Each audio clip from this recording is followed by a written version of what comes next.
बिस्मिल्लाहिर्रहमानिर्रहीम। अस्सलाम वालेकुम। मैं हूं सैयद अनवारुल हसन और आप देख रहे हैं प्रोग्राम सच तो यह है बराह रास्त पीटीवी न्यूज़ इस्लामाबाद स्टूडियो से। नाज़रीन, आज का दिन खबरों और डेवलपमेंट से भरपूर रहा। एक तरफ मलेशिया के वज़ीर आज़म दातो सरी अनवर इब्राहिम साहब ने मसरूफ दिन गुजारा।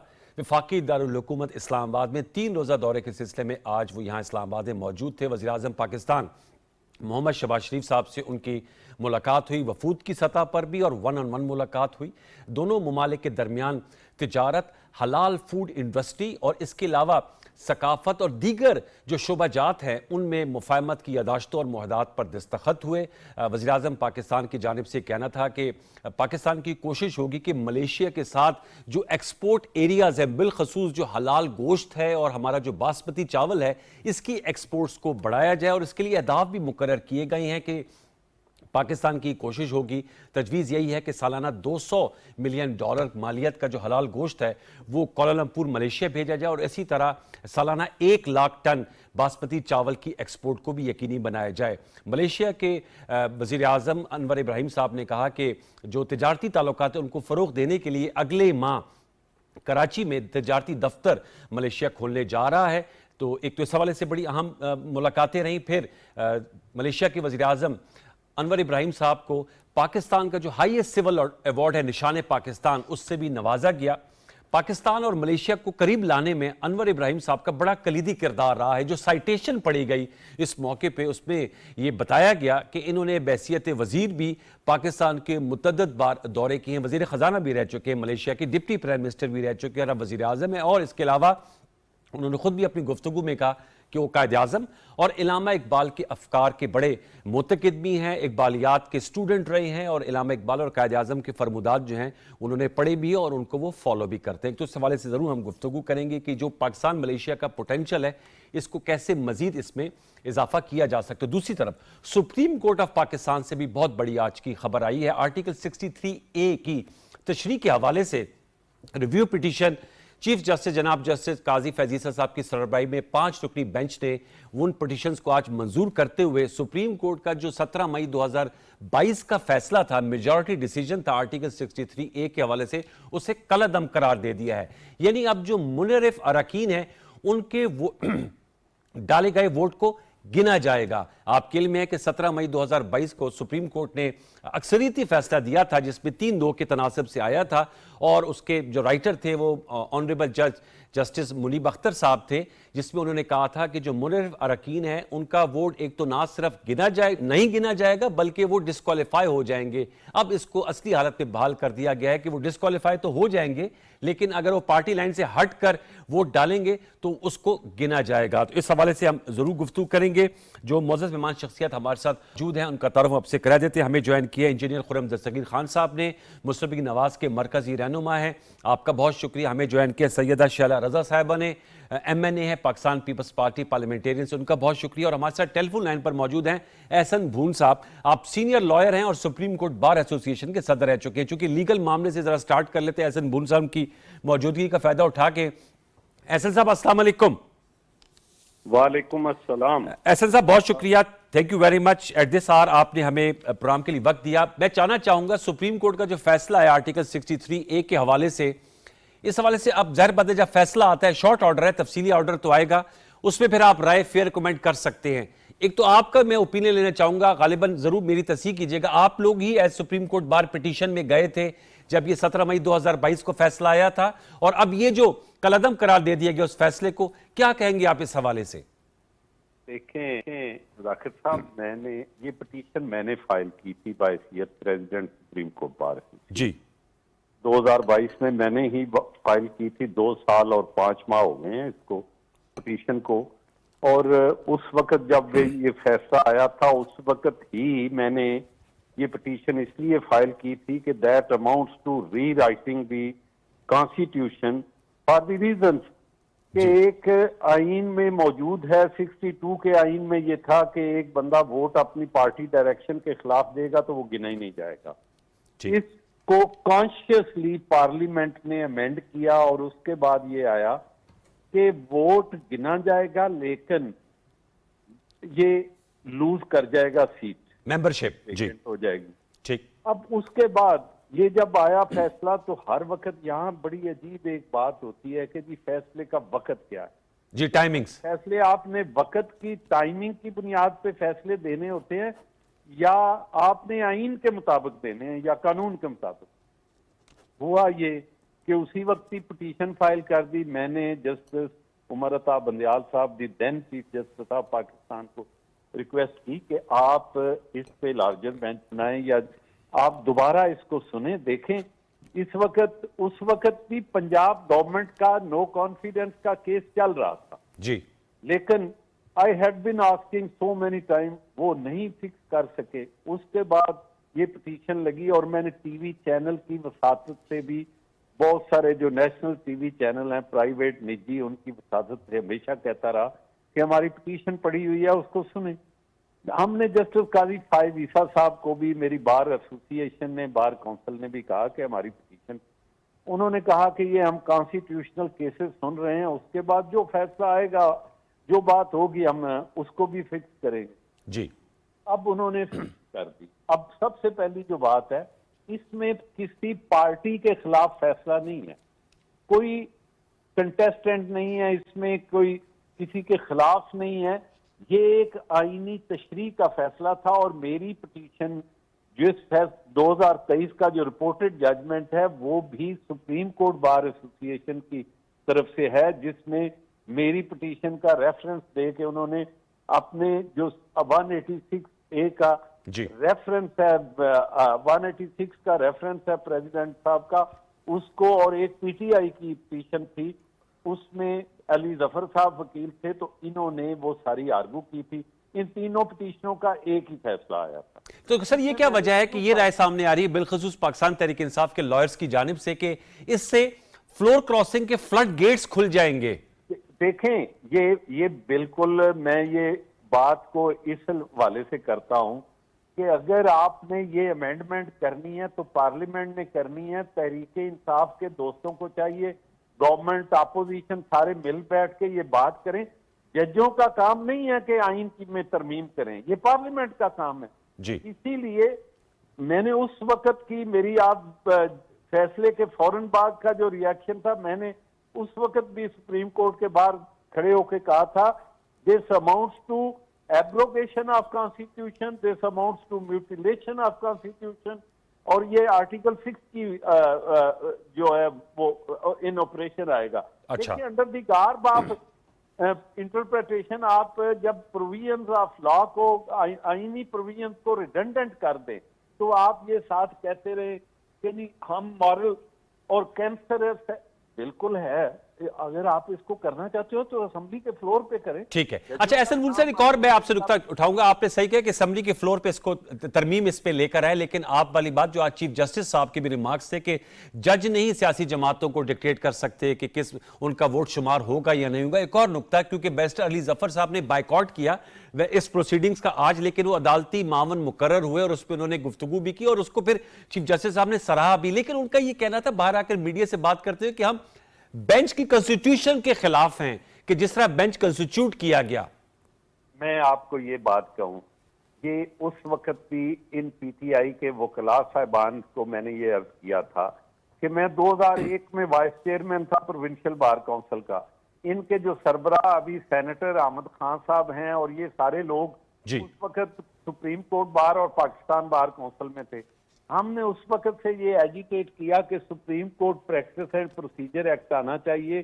یہ جو سول پاور ہے چیف جسٹس کے صاحب اس کو ڈائلیوٹ ہونی چاہیے بینچز کی تشکیل کے لیے کیس کی فکسیشن کے لیے. اب الٹیمیٹلی جب supreme court practice and procedure act 2023 آیا تو اس وقت جب گورنمنٹ نے اس ایکٹ کو بنایا تو انہی دوستوں نے کہا جی یہ غلط ہے ہم اس کے خلاف احتجاج کریں گے ہم ملک گیر کریں گے. میں اس وقت میں نے ہی یہ پریس کانفرنس کر کے کہا تھا کہ آپ آئیں احتجاج کریں ہم اس کو ریزسٹ کریں گے اور ہم اس ترمیم کو سیو کرنے کے لیے کسی حد تک جائیں گے. اب ہوا یہ انہوں نے چیلنج کی سپریم کورٹ نے پارلیمنٹ کا ایکٹ جو ہے اپ ہولڈ کر دیا. اب اس کے بعد جیسے ہی جسٹس منصور علی شاہ صاحب کی پوزیشن شفٹ ہوئی منیب اختر صاحب کے ساتھ انہوں نے اسی ایکٹ کو سراہنا شروع کر دیا. भाई खुदारा आप और गवर्नमेंट ने इसको ऑर्डिनेंस के जरिए तरमीम कर दी, जिसको गवर्नमेंट के ऑर्डिनेंस को भी हमने डिसअप्रूव किया। अच्छा। मैं नहीं समझता कि करना चाहिए, लेकिन गवर्नमेंट ने और प्रेसिडेंट ने आइन के मुताबिक उसे अनाउंस किया है। सही। अगर अनाउंस किया है तो that is law of the land, okay. उसके मुताबिक ही फैसला जाना है। जब तक जो लैप्स ना कर जाए या उसे पार्लियामेंट जो है अप्रूव ना कर दे या ठीक। विथड्रॉ ना हो जाए, सही।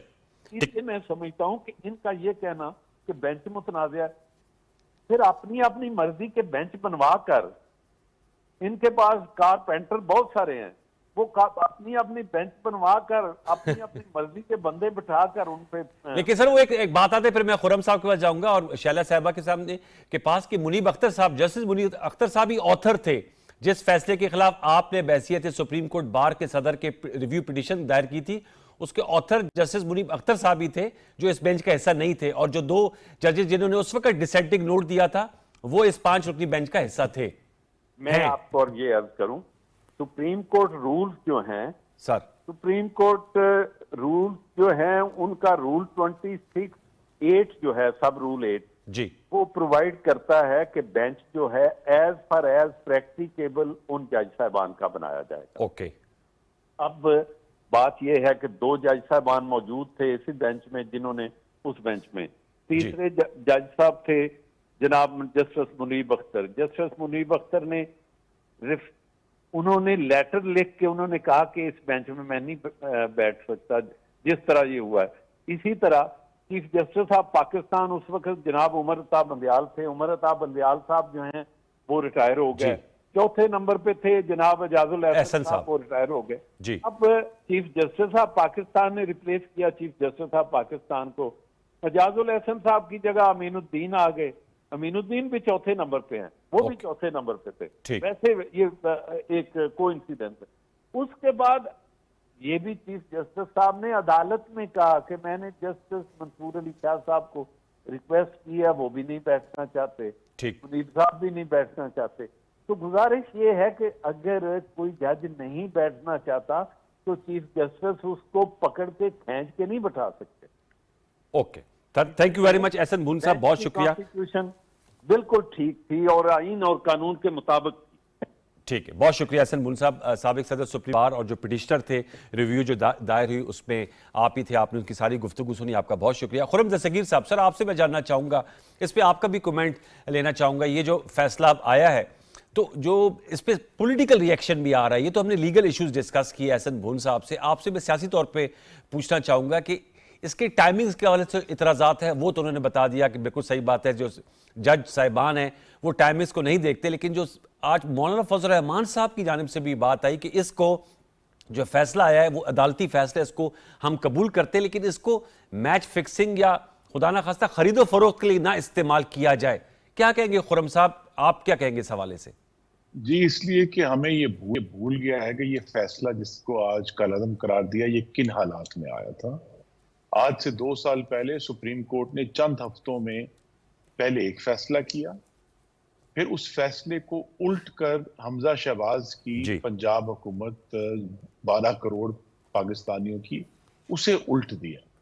तो लिहाजा ये एक सरीहन सियासी फैसला था जो आइन से तजावज करके, आइन के आर्टिकल को रीराइट करके उस वक्त एक पार्टी को जो आज की ऑपोजिशन है उसको फायदा पहुंचाने के लिए, और जो आज की हुकूमत उस वक्त ऑपोजिशन में थी और उनकी नई नई हुकूमत बनी थी, उनको नुकसान पहुंचाने के लिए किया गया।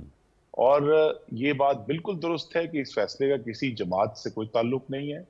सिर्फ अल्लाह ताला का मैं शुक्रिया अदा कर सकते हैं कि चाहे 26 महीने के बाद रिव्यू लगा, लेकिन सुप्रीम कोर्ट ने अपने ऊपर लगा एक हालिया रीसेंट काला धब्बा जो था वो धो दिया है, और आर्टिकल 63A जो है वो अपनी जो असल हालत में बहाल है।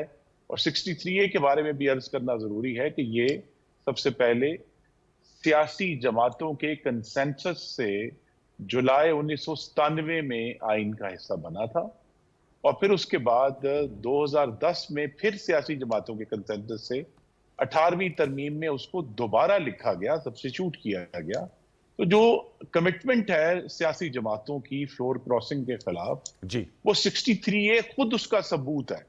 تو لہٰذا اس پہ بہت سارے اعتراضات ہو سکتے ہیں، لیکن حقیقت یہ ہے کہ ایک صحیح کام کرنے کا ہر وقت صحیح ہے. تو ایک صحیح کام ہوا ہے اور پارلیمان کی جو توقیر ہے وہ بھی قائم ہوئی ہے، اور آنے والے دنوں میں مجھے توقع ہے کہ سپریم کورٹ جو ہے وہ اسی طرح جو ہے ان معاملات کو آگے لے کر چلے گی کہ جو پارلیمان کا استحقاق ہے، پاکستان کے عوام کے ہاتھوں سے دیا گیا استحقاق ہے، وہی بالادست ہے قانون سازی میں اور آئین سازی میں. شعلہ صاحب آپ کا میں کومنٹس پہ لینا چاہوں گا. ویسے تو بہت کمپریہنسو بات ہو چکی دونوں کی طرف سے، کیونکہ خرم صاحب بھی لائر ہیں.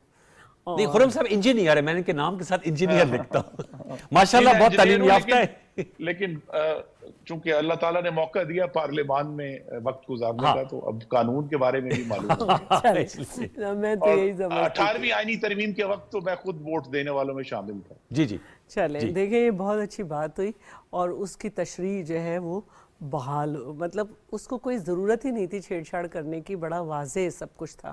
لیکن بات وہی ہے کہ پولیٹیکل انجینئرنگ کی جا رہی تھی، اور اپنی مرضی کے ہم خیال بینچز بن رہے تھے اور اپنی مرضی کے سنے جا رہے تھے. ان بینچز میں کبھی آڈیو لیک پہ نہیں سنا گیا مقدمہ، کبھی نہیں ہوا. اور جب اس کا ریویو لگا تھا تو ریویو پہ بھی اگر فیصلہ دے دیتے تو کس نے روکا تھا. لیکن بات تو وہی ہے کہ جس چیز کو صحیح ہونا ہوتا ہے، آپ کے اندر سے ہی طاقت جو ہے وہ آپ کو وہ فیصلہ نہیں کرنے دیتی.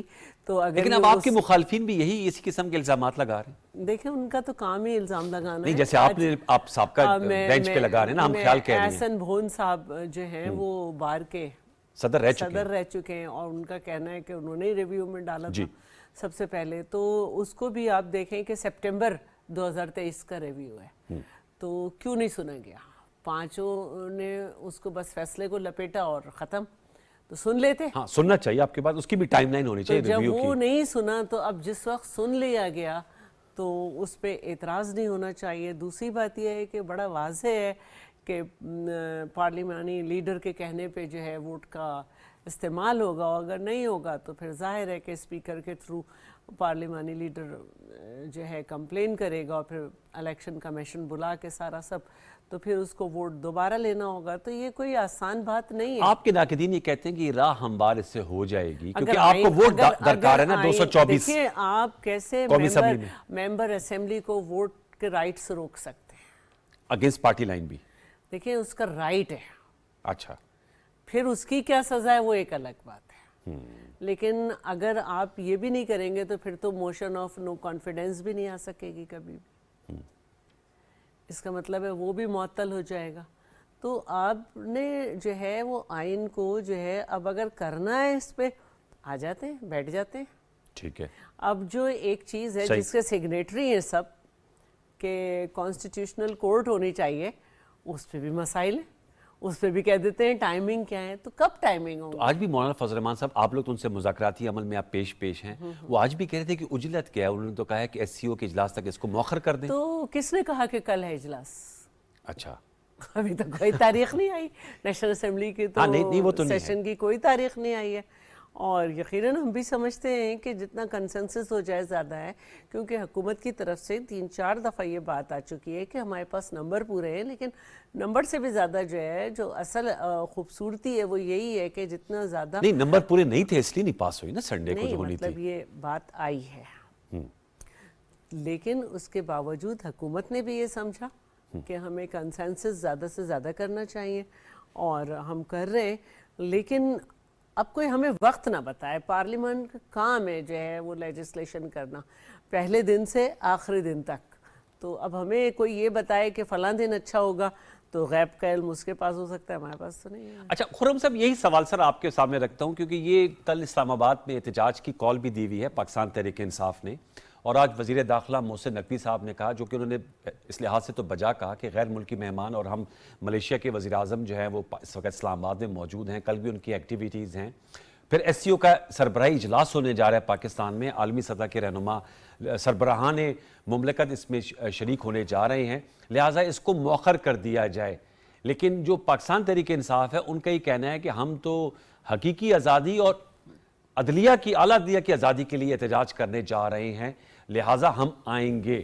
تو مولانا صاحب کو چونکہ آپ لوگ بھی اپروچ کر رہے ہیں، پاکستان تحریک انصاف والے بھی کر رہے ہیں، ان کا یہ کہنا تھا کہ وہ بھی اپنا احتجاج مؤخر کر دیں، اور آپ لوگ بھی جو یہ لیجسلیشن ہے 26ویں مجوزہ آئینی ترمیم، اس کو بھی مؤخر کر دیں اور ایس سی او کے اجلاس کے بعد اس کو ٹیک اپ کر لیا جائے. آپ سمجھتے ہیں اس سے سٹینڈ سٹل ایگریمنٹ سے ذرا کوئی بہتری آ سکتی ہے ماحول میں اسلام آباد کے؟ جی میری گزارش ہے کہ یہ مورل ایکویولنس نہیں ہو سکتی. ایک جماعت مستقل تشدد کی دھمکیاں دیتی ہے، وہ سرکاری خیبر پختونخوا کی گاڑیاں، سرکاری اہلکار، سرکاری اسلحہ، سرکاری جو ہیں کرینے، جی وہ اٹھا کر کہتے ہیں کہ ہم تو اسلام آباد پر دعویٰ بولیں گے. اور انہوں نے تو اب یہ کہتے ہیں نا، کہنا بھی بند کر دیا ہے کہ احتجاج پر امن ہوگا.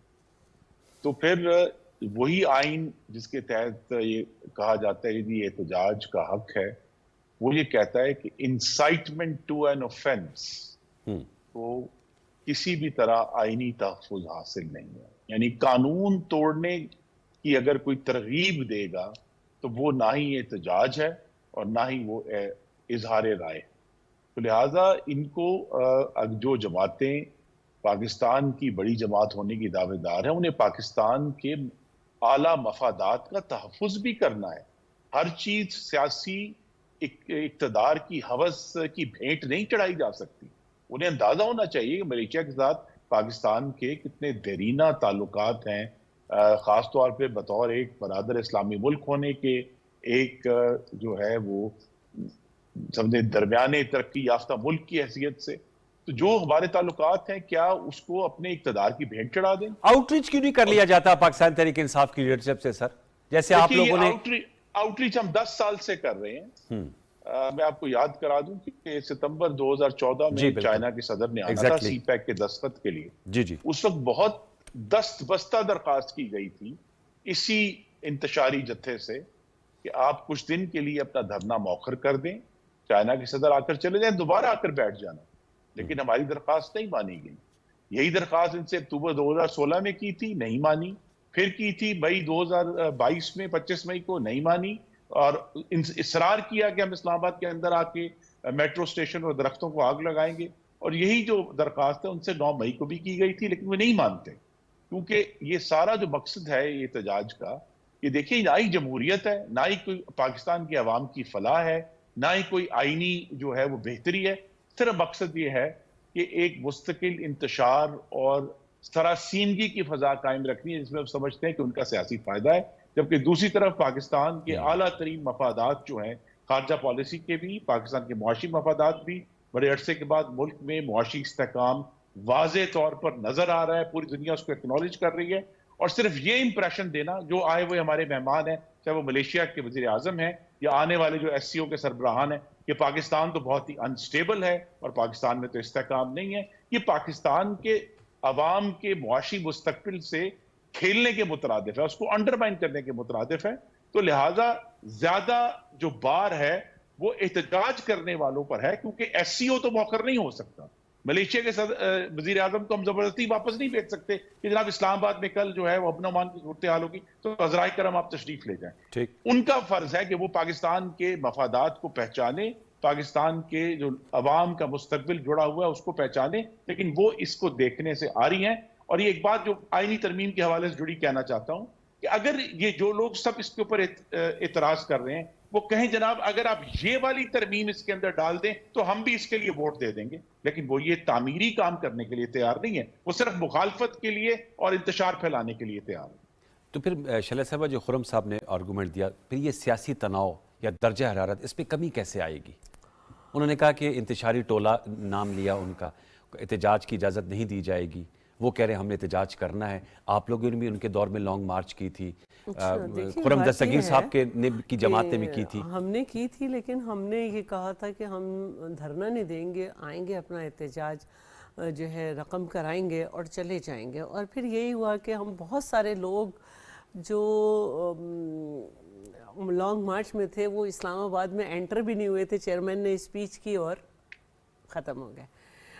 یہاں پہ یہ بات ہوئی کہ ہم آئیں گے اور اڈیالہ سے جا کر आज़ाद कराएंगे। नहीं, अब तो डी चौक का एक मिनट, इससे पहले हाँ, पहले संगजानी में कहा था। तो जब ये वाली बात आप करेंगे तो किसी की और की तो ये धमकी हो सकती है, लेकिन वो जमात जो पीटीवी पे हमला करते हैं, जो जिसके कायदीन जो हैं ये तरगीब दें कि हाँ माशाल्लाह अब जो है वो सदर हाउस में और प्राइम मिनिस्टर हाउस पे जाके अटैक करेंगे और बिल्कुल ये होने वाला है, और जो पुलिस को मारें, जो मतलब वर्दी की करें हिफाजत, एक इज़्ज़त होती है वर्दी की, हर चीज़ करें, तो उससे आपको रोकना ही होगा ना कि आपका मुल्क का इस वक्त सबसे बड़ा मसला मईशत है जी। और बड़ी मुश्किल से हम जो हैं वो एक तन्हाई जो बानी पीटीआई हमें देके गए थे अपनी हरकतों से, उससे हमने अपने क्रेडिबिलिटी को जो है ना बेहतर किया है। और आईएमएफ से माहिदा हो रहा है, नए ममालिक आके हमसे जो है वो बात कर रहे हैं, तो कितना अजीब लगता है आपके घर में मेहमान आए और दूसरे कमरे से शोर आ रहा हो। हाँ, वो गलत तो मैसेजिंग अच्छी नहीं होती। कि आप जब हम ये समझ रहे हैं कि 2-3 दिन तो कोई सियासी राब्ताकारी नहीं हो सकती, बैकडोर जिसे कहते हैं ना, पसे चिलमन जो जाए तो बैकडोर डिप्लोमेसी या मैं आपको नेगोशिएशंस, बताती हूं कि हो भी जाए तो बानी पीटीआई नहीं चाहते कि ऐसा हो, वो माहौल को गर्म रखना चाहते हैं। वो पहले जलसे करते थे, लेकिन अब उन्होंने सोचा कि नहीं, जलसे नहीं, हमें थकाना है, इधर से पुलिस को भगाओ उधर से करो। उन्होंने जो है अली अमीन गंडापुर गंडापुर जो है उन्होंने जिस तरह की ज़बान इस्तेमाल की जर्नलिस्ट के लिए, तो जब ये कहा गया असेंबली में जर्नलिस्ट ने बाइकआउट किया, तो बैरिस्टर गौहर ने और उमर अयूब ने माफ़ी मांगी, तो वहाँ पे जो है उन्होंने कहा कि तो बुज़दिल है। फिर जब जर्नलिस्ट ने उनसे जाके बात की तो कहने लगे हाँ ये तो बात गलत कर दी, फर्क जज्बात में कर दी थी, जज्बात में कर दी। तो ये बातें जो हैं कि वो कुछ भी करा के 1 मिनट में खुद पीछे हट जाते हैं। और लेकिन अब पीपल्स पार्टी ने तो सपोर्ट किया जमात इस्लामी को, गजा मिलियन मार्च कर रहे हैं, वो भी इस्लामाबाद में कर रहे हैं 7 अक्टूबर को, वहां आप उन्हें सपोर्ट कर रहे हैं। बाकायदा गवर्नमेंट से इजाजत लेकर एक पुरअमन मार्च होगी, तो उन्हें तो इजाजत है ना, इसका मतलब इस्लामाबाद में प्रोटेस्ट रिकॉर्ड कराएंगे, और जो कानून बना है हाँ, पीसफुल असेंबली के नाम से इस्लामाबाद में, जितना टाइम दिया जाएगा हम उसके हिसाब से करेंगे। अच्छा। और मैं समझती हूँ कि ये हमारे मुल्क की खुद पॉलिसी भी होगी कि हम जो हैं वो फ़लस्तीन को इखलाक़ी और सियासी सपोर्ट दे रहे हैं। और ज़ाहिर है कि एक वक्त दूसरा था, जो भुट्टो साहब के स्टेप्स थे वो एक अलग थे, और जो सूरत हाल इस वक्त है उसमें हम एक तो दुआ गो हैं कि अल्लाह ताला तमाम मुसलमानों को अपने हिफ्ज़-ओ-अमान में रखे। वो तो सही है। और मेरा असल में सवाल का जाविया ये नहीं था कि ज़रबत फ़लस्तीन और गजा तो दिल के करीब, मेरा था कि अगर एक सियासी जमात को हक हासिल है कि वो अपनी पॉलिटिकल एक्टिविटीज और उन्हें भी दिया था, मिलियन मार्च कर सकते हैं, 41 शराइत जो है ना, हक उन्हें भी हासिल है, वो उनसे भी यही उनको माहिदा हुआ था बाकायदा कि ये शराइत होंगी। ये अलग बात है कि मुझे नहीं मालूम कौन बेवकूफ़ जिसने रातों में सबको उठाया और 41 शराइत जिनकी सबकी वायलेशन हुई थी उसके ऊपर मुकदमा बनाने के बजाय फजूल मुकदमे बनाए, गिरफ्तारियां हुई, बैकफुट पे जाना पड़ा। हाँ, ये गलत हुआ, लेकिन ये है कि उनको इजाज़त दी गई थी। और कल का जो है ये सरासर ज्यादती है, आपके मुल्क के एक हालात हैं इस वक्त, उसमें आपको ख्याल करना चाहिए। खुर्रम साहब कुछ कहना चाह रहे थे सर? जी, मैं सिर्फ ये कहना चाह रहा था कि एक इंतशारी टोले के अलावा किसी सियासी जमात को सरकारी बिल्डिंगों को आग लगाने का, फौजी तंसीबात पर हमलावर होने का, शहीदों के मुजस्मों की बेहुरमती करने का, जी, ये गुनाह किसी और से सरजद नहीं हुआ। किसी और जमात के वजीर आला ने कभी नहीं कहा कि मैं अपने सूबे से एक लश्कर लेके जाऊंगा और मैं दूसरे सूबे की जेल तोड़कर एक कैदी को रिहा कराऊंगा। अल्हम्दुलिल्लाह किसी और जमात के वज़ीर आला ने कभी नहीं कहा कि मैं लश्कर लेके किसी और सूबे के दारुल खिलाफे पर हमला करूंगा और वहां की खातून वज़ीर आला के बारे में नाजेबा ज़बान इस्तेमाल करें। ये नहीं हुआ। ये एक रिकॉर्ड है एक सियासी जमात का कि जहां वो आना चाहते हैं वहां जिस इमारत से आप अपना शो कर रहे हैं उसके अंदर डंडे लेकर ये इंतशारी टोला घुसा था और करोड़ों का इन्होंने इक्विपमेंट यहाँ तोड़ा था। और इसी तरह यहाँ आपकी बिल्डिंग के बाहर जो है 150 से ज्यादा इस्लामाबाद पुलिस के अफसरों एहलकारों की हड्डियां तोड़ी थी, उन्हें ज़दोकोब किया था। तो ये और किसी जमात ने नहीं किया। किसी और जमात ने पेट्रोल बम नहीं फेंके पंजाब पुलिस पे या उनकी गाड़ियों को नहर में डबोया नहीं है। तो लिहाजा ये एक मुस्तकिल तशद्दुद का रिकॉर्ड है और अपने कारकुनों को तशद्दुद पर उकसाने का रिकॉर्ड है। और मैं फिर कहूंगा आर्टिकल 19 जो इज़हार राय की आज़ादी को इंश्योर करता है, वो ये कहता है कि इंसाइटमेंट टू एन ऑफेंस को आईनी तहफ़्फ़ुज़ हासिल नहीं है। यही वजह है कि जमात इस्लामी जिसने कभी आग नहीं लगाई, जिसने कभी जानवरों को आग नहीं लगाई जिस तरह इन्होंने पेशावर में लगाई, तो लिहाजा अगर वो आके उनका रिकॉर्ड ऐसा है कि वो कहते हैं हम पुरअमन मुजाहरा करना चाहते हैं तो उनको तो इजाजत मिलेगी। लेकिन ये इंतशारी टोला जो मुस्तकिल पिछले 10 साल से आग लगा रहा है, तशद्दुद कर रहा है, उनके बारे में हमें जो हक़ एहतजाज है उसके बारे में बहुत सोचना पड़ेगा। जो आखिरी बात है वही है कि सिर्फ एहतजाज को रोकना मकसद नहीं है, उसके इर्द गिर्द हमारे पाकिस्तानी भाई और बहनें रहते हैं जिनकी जिंदगियां, जिनकी जान और माल की हिफाजत हुकूमत की जिम्मेदारी है, जिनका कारोबार और रोजगार, तालीम और सेहत को इंश्योर करना हुकूमत की जिम्मेदारी है। उनकी प्रोटेक्शन के लिए भी ये स्टेप्स उठाए जाते हैं। जी, मैं शैला साहब आपसे जानना चाहूँगा, चूंकि आपने मेरे सवाल के जवाब में कहा कि हमने तो कोई असम्बली के इजलास की बात नहीं की, और ये बात आपकी सही भी है, लेकिन कल एक इंटरव्यू में चेयरमैन पीपल्स पार्टी बिलावल भुट्टो जरदारी साहब ने, आसमा शराजी साहबा कर रही थी, उसमें उन्होंने कहा कि अगर 25 अक्टूबर के बाद आईनी तरमीम में मुश्किलात हो सकती हैं, तो वो बिलावल साहब क्यों फिर ये 25 अक्टूबर का उन्होंने एक इंटरव्यू में कहा? इससे पहले ये मुसलसल हुआ है, चाहे मखसूस नशस्तों का मामला हो कि उस पर भी ये आवाज़ उठी कि रीराइट किया जा रहा है कॉन्स्टिट्यूशन। और काजी फाइज ईसा साहब ऐसी शख्सियत हैं जो बार बार ये कह रहे हैं कि ये असेंबली का राइट है कि कॉन्स्टिट्यूशन बनाना और उसको देखना। तो ये एक वजह है कि हम एक कोशिश जो है वो ये कर रहे हैं कि इनकी प्रेजेंस में करें। और ये मैंने कहा कि एक किन की प्रेजेंस में करें?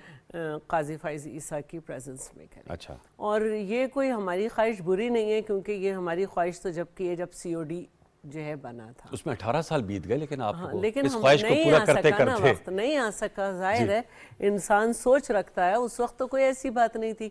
एक बात मैं और कहना चाहती थी, देखिए कौमों का एक तरीका होता है, मुल्क का एक तरीका होता है।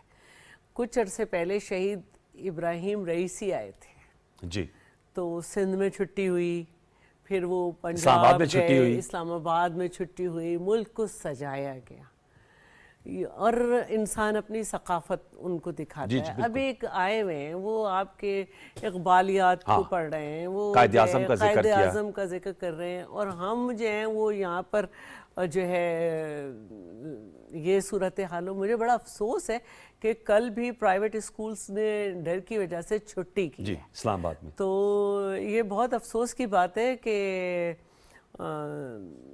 आप बच्चों को छुट्टी करवा रहे हैं वालिदैन से, और इस तरह से उनका वक्त ज़ाया करा रहे हैं, बजाय इसके कि आप एक बेहतर की तरफ जाते। लेकिन बात वही है कि KP में यूनिवर्सिटीज़ बंद हो रही हैं, तो यहाँ पे वो वैसे अपोजिशन शोर ही करती है।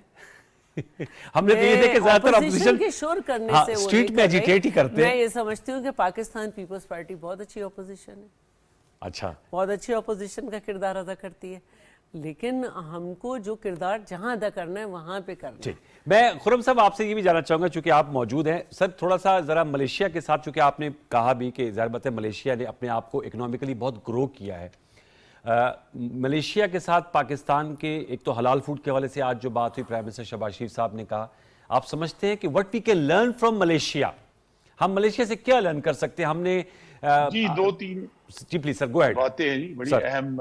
एक तो ये है कि मलेशिया उन चंद ममालिक में से जिनके साथ पाकिस्तान का आज़ादाना तजारत का मुआहदा है 2007 से, अब उसको अब 17 साल हो गए। अच्छा, लेकिन हम अभी तक जो है वो सब लगी बंदी चीजों के अलावा अपनी तजारत को नहीं बढ़ा सके। मसलन मलेशिया से हम पाम ऑयल इंपोर्ट करते रहे हैं, और यहाँ से टेक्सटाइल और कुछ दूसरी चावल जाते रहे, और आज भी इसी पर डिस्कशन हुई है कि जो चावल का कोटा है वो किस तरह बढ़ाया जाए, और किस तरह जो है वो दूसरी जो हमारी नॉन ट्रेडिशनल एक्सपोर्ट्स हैं।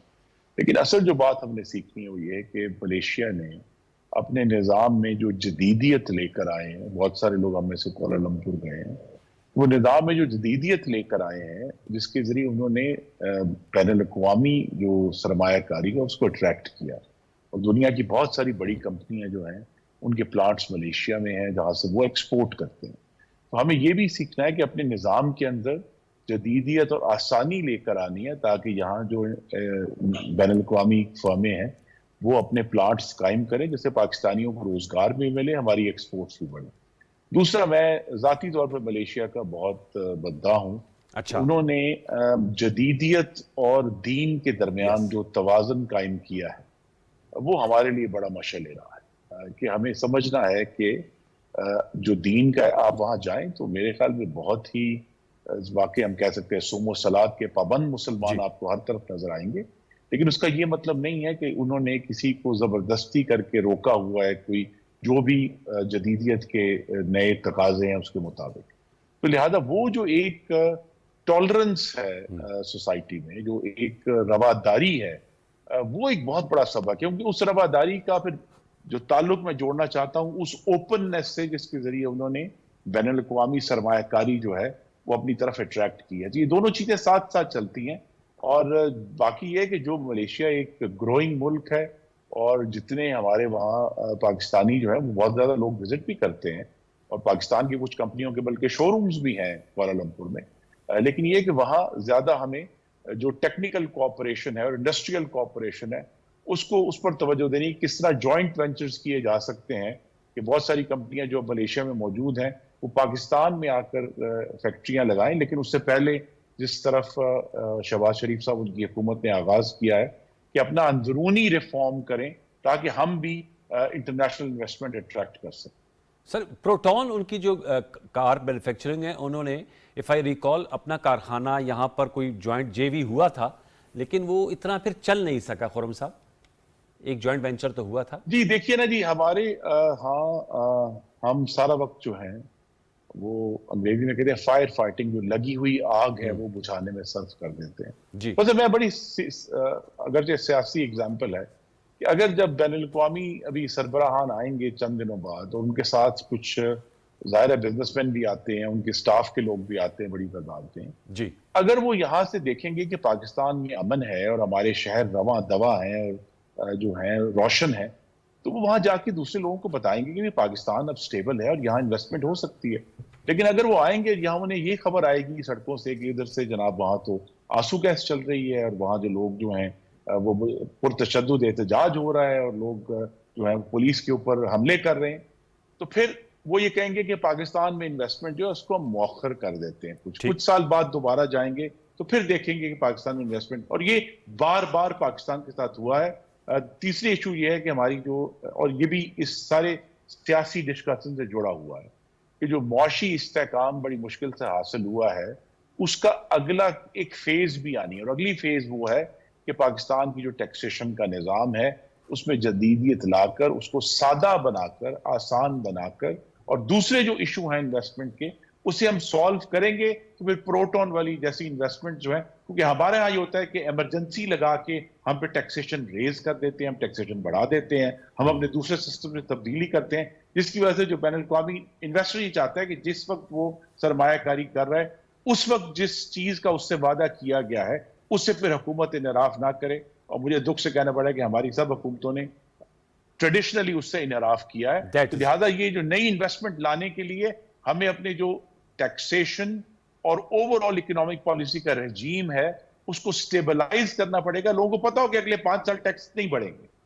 फेयर एनफ, बहुत अच्छा आपने इस पर तज़किया दिया। मैं आपसे जानना चाहूंगा आप क्या कहती हैं? ज़ाहिर बात है इकोनॉमिक रिवाइवल की तरफ तो हम बढ़ रहे हैं, अच्छी खबरें आ रही हैं, सियासत अगर पॉलिटिकल स्टेबिलिटी होगी तो उसको दवाम मिलेगा, वो कैसे अचीव की जा सकती है? अब यही एक तरीका है कि देखिए मौलाना ने भी समझाया, मोहसिन नकवी साहब ने भी समझाया।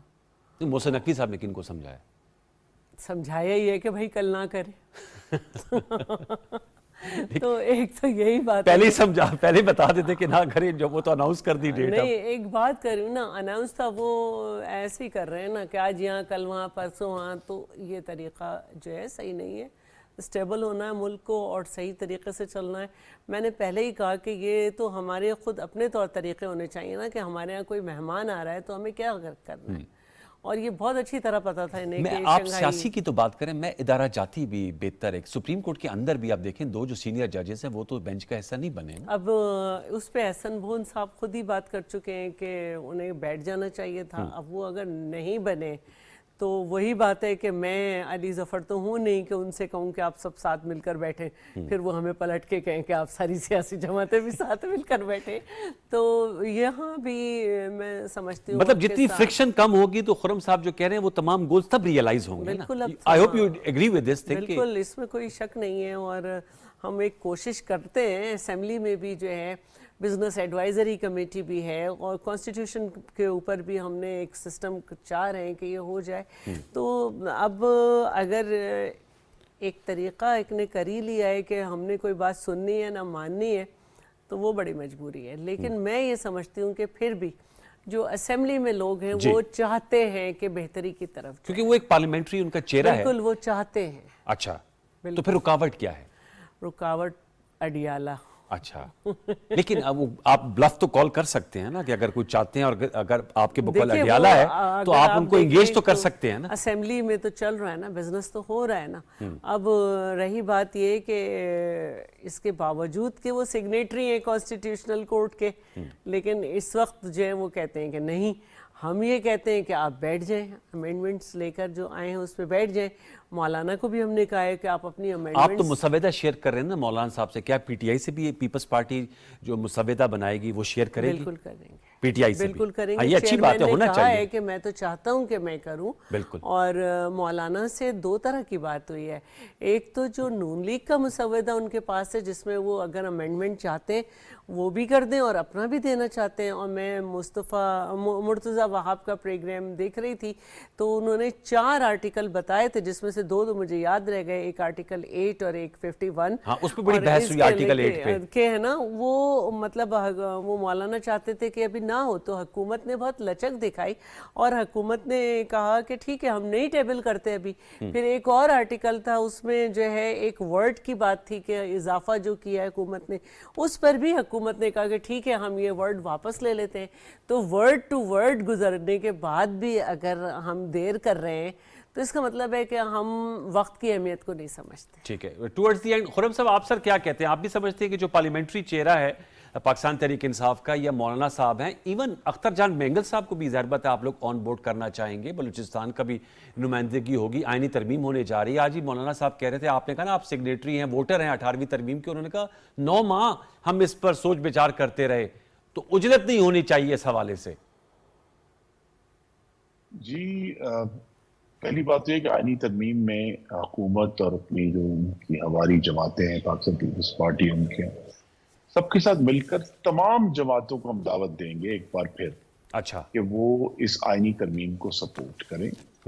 دیکھیے، ایک ہمارا یہ میڈیا کا ارینا ہے، لیکن پارلیمان ایک فرق ارینا ہے جہاں معاملات کو ہمیں اس لیے سنجیدگی سے دیکھنا ہے کہ پاکستان کے عوام نے ہمیں یہ ذمہ داری دی. تو لہذا ایک طرف یہ بھی ہے کہ کوشش جو کرنی ہے وہ یہ ہے کہ پاکستان کے عوام کی بہتری کے لیے جو ہم کام کر سکتے ہیں، چاہے یہ آئینی ترامیم ہیں جو ہمارے حاکمیت کے نظام کو بہتر کریں گی، اور دوسری پالیسیز، ہمیں مقابلہ تو اس کا کرنا نا. یا ہمیں مزہ تو یہ آئے کہ خیبر پختونخوا سے ہمیں یہ پتہ چلے کہ خیبر پختونخوا میں پرائمری اسکول پاکستان کے سب سے اچھے ہیں، اور لہذا آپ وہ چیلنج کر رہے ہیں کہ جی پنجاب بھی اتنے اچھے اسکول بنائیں. یا خیبر پختونخوا کے جو ہسپتال ہیں وہ بی ایچ یو سے لے کر ٹرشری ہاسپٹل تک وہ پاکستان کے بہترین ہسپتال ہے، اور سندھ کو وہ چیلنج کر دیں کہ جناب پیپلز پارٹی حکومت جو. لیکن یہ مقابلہ نہیں ہو رہا. پاکستان کے عوام کی بہتری کے لیے تو اپوزیشن بالکل کام نہیں کر رہی. ان کا تو واحد کام یہ ہے کہ انہوں نے ایک پروٹیسٹ کر کے، اور یہ جو حق ہے اظہار رائے کا اور احتجاج کا، یہ اپنی جگہ فائق ہے. لیکن میری نظر میں پاکستان کے عوام کی زندگیوں کو بہتر کرنا، ان کے لیے، ان کے بچوں کے لیے آنے والی زندگی کے مواقع بہتر کرنا زیادہ فائق حق ہے پاکستان کے عوام کا، جس پر ہم سب کو دن رات خدمت کرنی چاہیے. بہت بہت شکریہ. Thank you very much engineer Khurram Dastgir Khan صاحب، آپ کا بہت شکریہ. شیلا رضا صاحبہ، احسن بھون صاحب نے ہمیں جوائن. ہم نے مختلف نکات پر گفتگو کی، ملکی سیاست، آج سپریم کورٹ کا فیصلہ، ملیشیا کے وزیر اعظم کا دورہ پاکستان، اور کل کا پی ٹی آئی کا ممکنہ احتجاج اور وے فارورڈ، اس پر بھی ہم نے بات کی. ہم انہی نکات کو اپنے شوز میں اٹھاتے رہیں گے. اگلے ہفتے تک کے لیے سید انوار الحسن اور سچ ٹے کی پروڈکشن ٹیم کو اجازت دیجیے. اپنا بہت سا خیال رکھیے. اللہ نگہبان.